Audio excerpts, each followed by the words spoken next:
Okay, I think I'm confident enough at this point to say that I know almost every single details about the Pixel 8 Pro. And this video is going to be more specifically dedicated for the Pixel 8 Pro people, not for the Pixel 8. The Pixel 8 Pro will have a 6.7-inch display with 20:9 aspect ratio, 1344 by 2992 pixel resolution with 489 ppi density. Now you might be thinking, well, that's okay, fine. What about the refresh rate? Well, it's 120Hz, but this time they're utilizing the LTPO 2.0 technology so that the display can switch its refresh rate from 120Hz to all the way down to 1Hz. This is insane because the last Pixel Pro models, even having LTPO displays, couldn't even switch all the way down to 48Hz. It was switching between 60, 90 and 120Hz. So this time with always-on display or at a glance and now playing and all those things would be much less stressful on the battery. On top of the screen is actually Corning Gorilla Glass Victus 2 protection. So that's another big thing. Now believe it or not, the Gorilla Glass Victus 2 is actually much more tougher, stronger and better than the Victus 1. It's a big deal though, but kind of. Because the biggest deal in the display department is actually in the brightness department. Up to 1600 nits of HDR brightness and up to 2400 nits of peak brightness. This is insanity at this point. The Pixel 7 Pro would only go to 1500 nits of peak brightness outdoor. I mean, it's automatic brightness. Now for those who doesn't know about the peak brightness and the high brightness, okay, the high brightness is something that is what you can go to manually. Like using the slider, you can only go to a certain level of brightness. But the capability of the display can be even more. But that's only possible if you go to under direct sunlight with automatic brightness on.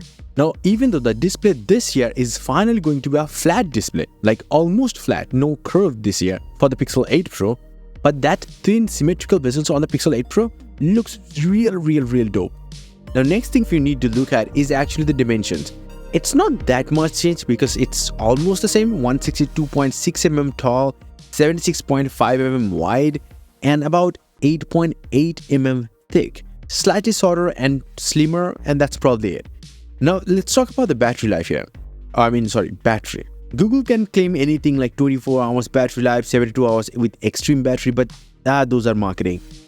The minimum capacity is actually 4950 mAh. The minimum is actually the rated battery capacity. The typical one that you will be seeing on the marketing materials and everywhere else is 5050 mAh. Now, it also does support fast charging, and this time we are also hearing that it will support much more faster charging than the Pixel 7 Pro did, and it will use Google's 30-watt USB-C charger with USB Power Delivery 3.0, which again will be sold separately, doesn't come in the box. What we actually really need to look at is actually the RAM and the storage department. Can we see anything different? Well, we kind of know. You will get 12GB of LPDDR5X RAM as standard, 128, 256 and 512GB variant for the rest of the world. Only the US models will have an extra 1TB storage option. But all of these storages will still be stuck to UFS 3.1 storage, not UFS 4.0 storages.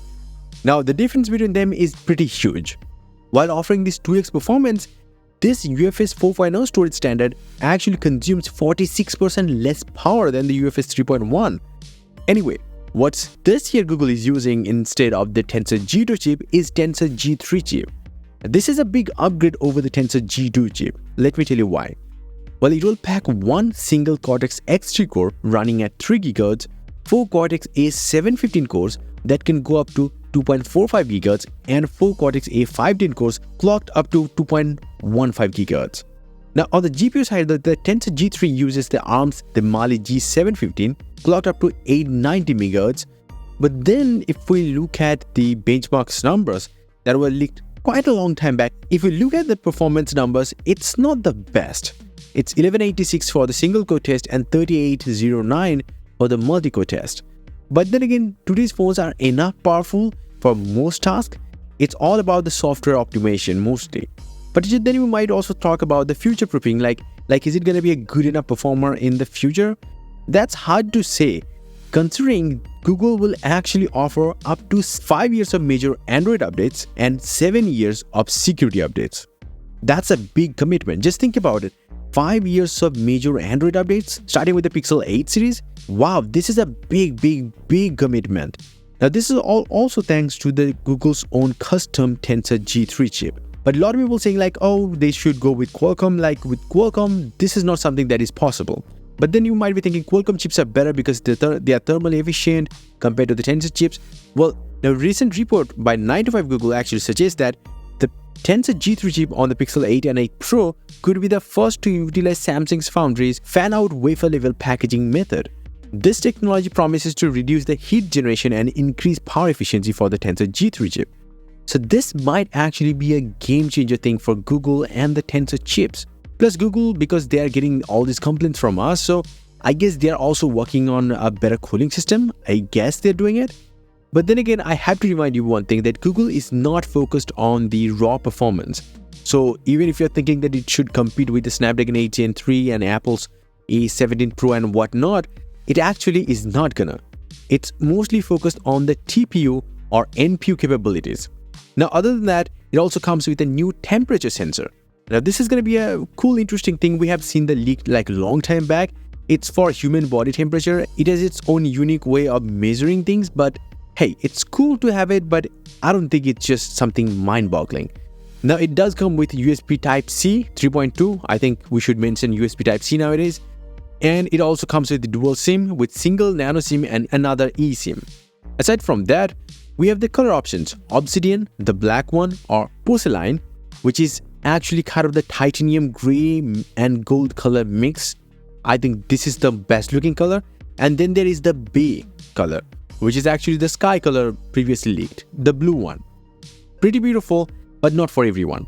By the way, you also might not know that matte finish for all the colors, I forgot about that, and polished aluminum frames at the sides. This is the only Pixel Pro model to even have an ultra-wideband chip for accurate location tracking for the trackers and stuff like that. It will come with Bluetooth 5.3, and the best part is that it will also come with Wi-Fi 7 this time.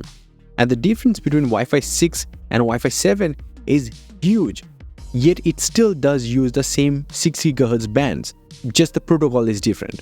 Now, looking at what I'm looking at, I can't really say is there any improvements in the fingerprint system. I just don't think so, but at least it's saying that there is another display fingerprint scanner. That's probably it. And it also comes with the IP60 dust and water resistance. Now, the cameras. Now, it will come with a 50 megapixel wide camera, 1.2 micrometer size pixels, f1.6 aperture, 82-degree field of view, and the sensor size is actually 1/1.31 inches. So it's a big sensor, but it's still the ISOCELL GN1 sensor, not the ISOCELL GN2 that we were hoping. That is far more bigger sensor than this, like much closer to the 1-inch sensor. But then we also have an upgraded 48 megapixel ultra-wide angle camera with autofocus, with 0.8 micrometer size pixels, f1.95 aperture, 125.5-degree field of view. That's quite wide. And then there's going to be a typical teleporter camera with 5x optical zoom, super ray zoom up to 30x, 48 megapixel sensor, 0.7 micrometer size pixels with 21.8-degree field of view. That doesn't matter. Okay, another thing about the cameras is that the camera UI is changing for the Pixel 8 and 8 Pro. Can't really confirm whether it's coming to the older Pixel models or not. It should actually, because it allows you to choose whether you want to take a video or a photo, and then it will give you options to just switch to a different camera mode like a portrait mode or panorama or something like that. The same goes for the video, whether you want to just record a normal video or a slow-mo or maybe something else. Kind of a very refined UI. Now, there are quite a lot of features coming to up the video game in the Pixel 8 lineup. One is the video boost. It actually makes your videos much more smoother. And then going to be audio magic eraser feature. It will actually give you manual controls to what kind of sounds you want in your video and what you don't want. In the photography department, there are going to be a lot of features too, like Pro controls, but only exclusive to the Pixel 8 Pro, real tone, night sight, astrophotography, super ray zoom, and the ability to swap faces in an image, likely through Magic Editor, where you can also position your subject to anywhere you want and it will automatically generate the other stuffs of the frame. This is just insane level of AI capabilities for the Google phones. Now let's talk about the release date too.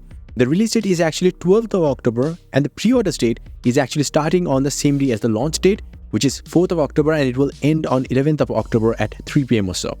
And those who are pre-ordering, at least in the US, you're gonna get a Pixel Watch 2 for free. That is pretty cool. Like, it is much better than the $200 gift card, Google Store gift card that you got with the Pixel 7 Pro when you did pre-order the Pixel 7 Pro. Now, as for the pricing though, the European pricing will be quite high, 1,099 up from 899 euros, which is crazy high for a Pixel 8 Pro.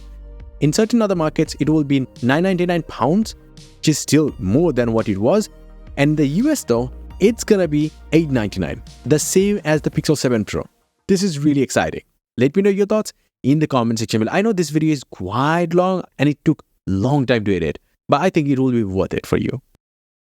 And yes, if you want, you can get some crazy cool wallpapers up on my website, a link down below. Until the next one, bye and take care.